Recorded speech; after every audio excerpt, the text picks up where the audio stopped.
تذكر يوما إن كنت تعانق دمعة الفكر تناجي الله في صبر وترجو رحمة تسري.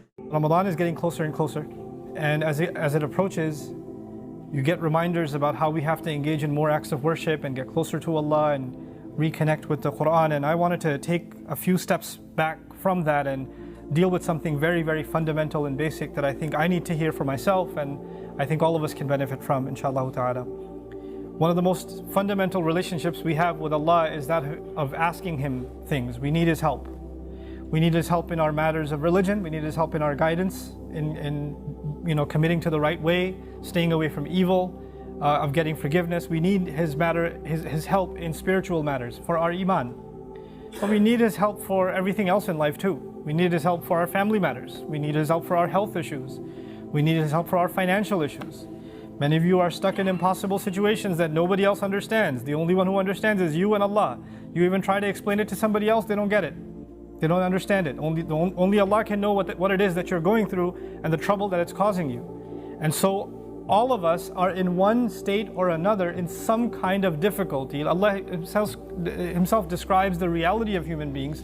لَقَدْ خَلَقْنَا الْإِنسَانَ فِي كَبَدٍ. We created the human being in exhaustive labor. Either you're mentally exhausted, emotionally exhausted, materially exhausted, workplace exhaustion, you're physically exhausted, tormented, your health is exhausted, your age is exhausted, your wits, you have a problem, you can't find it, you tried this solution, no solution is working, your creativity is exhausted. We're constantly in a state of kabad. We're stuck in one place or another. This is what preoccupies much of our mind. A lot of the time, you have to force yourself to think positive. Because if you don't force yourself to think positive, and you're just driving around, or you have a few moments to yourself, all your mind runs in your head is all the negative things that are happening. Every problem that needs solving, everything that hasn't been done yet that needs to get done. This is what we are preoccupied with. And of course, part of our relationship with Allah is we want to be able to ask Him to solve our problems, to ask Him for the things that we need, that we want from Him. What I wanted to start with today is actually one of the most important secret ingredients that you and I need to be able to ask Allah successfully whatever we want. And we all have things we want. And those are secrets between us and Allah.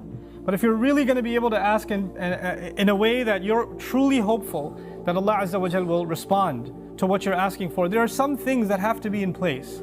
And one of the most important things that the Quran keeps highlighting that has to be in place is that you and I have to ask Allah to forgive us first. You have to ask Him to forgive us first. Before you ask Him anything else that you want or I want, we need to be able to genuinely ask Allah to forgive us. And I'm saying today, people ask, which dua can I make for forgiveness? Or what are the best words I can say for this dua? Or people have duas for separate occasions. So when a woman is expecting, she'll email me or she'll come up to me and say, look, I'm going to have a baby, which dua can I make right now? Or somebody will say, I'm going for a job interview, which dua can I make right now? Right? It was always this, give me the special dua for the special occasion. Let me tell you, those words are important because they're sacred and they're revealed. But the dua for all occasions is actually seeking Allah's forgiveness. The dua to open up all of your problems, get rid of all of your problems, the one dua that takes care of everything is genuinely seeking Allah's forgiveness. Nuh alayhi salam invites his people, for over 9 centuries. He's doing constant da'wah to them. And at the end of that career, he looks back and he summarizes the message that he was trying to give them. Of course, he didn't have one speech with them. He didn't talk to them once or twice.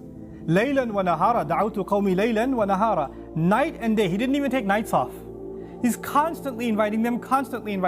And in a surah dedicated to his name, Surah Nuh, the surah of Nuh alayhi salam, he himself summarizes the entire message he was giving his people this whole time. What is it that I want from you? Inni kullama da'awtuhum litaghfira lahum. Every time I was inviting them, I was only inviting them, calling them to this faith, so you could forgive them, Ya Rabb. So you could forgive them. And then literally he says, here's how I invited them. This is what I exactly said to them over and over and over again. Qult, I said, istaghfiru rabbakum. Seek forgiveness of your master. Innahu kana ghaffara. I'll come back to this part later. Innahu kana ghaffara. Certainly Allah is someone who keeps on forgiving and keeps on forgiving and keeps on forgiving. And He does it repeatedly. But what He says after that is so remarkable. He said, you people, and I need you to understand who he's talking to. He's talking to one of the worst nations in history.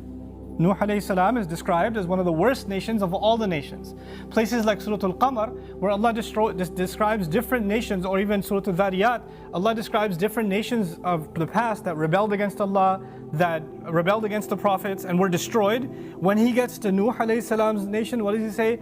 وَقَوْمَ نُوحٍ مِّن قَبْلِ إِنَّهُمْ كَانُوا هُمْ أَظْلَمَ وَأَطْغَى. The nation of Nuh from much before, they certainly were more wrongdoing and more rebellious than everyone else. Like, he has the worst condemnation of the people of Nuh. It makes sense. They had a messenger not for one generation like every other prophet. They had a prophet 3 generations, 4 generations every century. Every 2 decades there's a new generation of kids that have grown up. And he's seen that century after century after century after century. He's seen 40, 50 generations of people. And they've all rejected him. And he's making the same invitation to all of them. So the reason I brought this up is for a purpose. He's talking to very, very bad people. He's talking to the worst of the worst. What offer does he make to them? He says, "Istaghfiru rabbakum." Seek forgiveness of your master. Innahu kana ghaffara. He keeps on forgiving over and over and over again. You guys have been messing up over and over again. Allah keeps forgiving over and over again. But his offer doesn't stop there. He says, يُرْسِلِ السَّمَاءَ عَلَيْكُمْ مِدْرَارًا. Yursili. It's actually Jawab al-Amr here. What that means is, if you seek His forgiveness, then Allah will open up the sky for you and it'll start pouring on you. Now that could be a reference to rain. That could be a reference to rain. And ironically, it's not a reference that you will get flooded. They did get flooded, right? They did get flooded, but Allah is talking about a different kind of rain now. If you seek forgiveness, that same rain that destroyed them will be the rain that brings them life. They didn't pray for rain. They didn't ask for rain. And Allah just asked them to make dua to be forgiven. But if you asked dua to be forgiven, the sky will open up and start pouring. Now Allah did not say water will pour. Allah did not say water will pour. He said the sky will pour, because the sky has a lot more than water. The sky has forgiveness that comes from the sky. The sky has peace, tranquility, faith, your provision, the solution to your problems. They come from the sky. He will open the floodgates, and everything held from the treasures of Allah that you haven't been getting because you haven't been seeking forgiveness is going to open up. Just ask for forgiveness. You're asking to solve problem A, problem B, problem C. There are problems you don't even know you have. Allah knows that you have them. If you and I just became genuine people of seeking forgiveness, then those problems would start getting solved by divine intervention. يُرْسِلِ السَّمَاءَ عَلَيْكُمْ مِدْرَارًا. And that's not even enough. You're asking forgiveness for who? Yourself. Istaghfiru rabbakum is seek forgiveness for yourself. He says, وَيُمْدِدْكُمْ بِأَمْوَالٍ وَبَنِينَ. And He will extend you by giving you money and giving you children. He will further your good legacy with money and kids. It's not even money that will lead you away from Allah, because it's in the context of you seeking forgiveness. He'll give you good money that will lead to you doing more good and benefit you in this worldly sense and in the akhirah sense. And He'll give you good children that will give you goodness while they're alive. They will respect you, show you love, obey you, make you proud. They will give you happiness when they're alive. And even when you're gone, they'll continue to do good deeds that become a continuous investment for you after you're in your grave. Allah will give you all of these things. By the way, this is the same 2 words, money and children. Later on, إِنَّهُمْ عَصَوْنِي وَاتَّبَعُوا مَنْ لَمْ يَزِدْهُ مَالُهُ وَوَلَدُهُ إِلَّا خَسَارًا. They disobeyed me, and they only follow the people whose money and his kids do nothing but cause them more loss. Money and kids are a means of loss.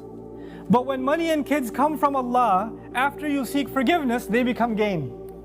See, it's the same money and kids. It's the same money and kids. The only difference is now they have the blessing of Allah's forgiveness on top of them. It's like they were contaminated until Allah purified them with His forgiveness. Istaghfiru rabbakum. And look, seek Allah's forgiveness. What doesn't open up? The sky opens up in ways you can't imagine. Guidance opens up for you. Understanding opens up to you. Your personal internal problems start going away. You know, anger, for example. Anger is a very hard thing to get rid of. Some people live a miserable life because they can't get rid of their anger.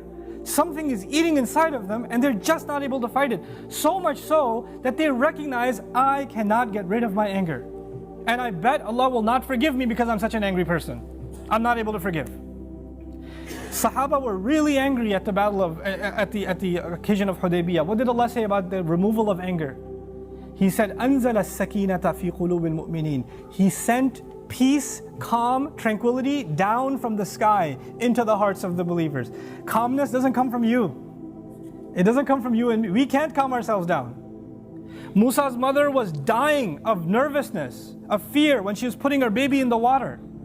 And Allah says, لَوْلَا أَرَّبَطْنَا عَلَىٰ قَلْبِهَا. Had we not tied her heart and kept her strong. Allah made her heart strong. She's not capable of that herself. She's too scarred for that. She's too traumatized for that. Allah, there is such a thing as divine intervention that will help you heal. There are sins that you have, tendencies that you have. Some people are very tempted by fahsha. Some people are very tempted by their anger. They can't control their anger. Some people are overrun with greed, constantly thinking about money. They can't even help themselves. The solution to these problems comes from Allah. This is how the sky opens up. The sky opens up for things that are deep inside you, and it comes and it solves that problem inside you. It cleanses you, just like the water cleanses the earth.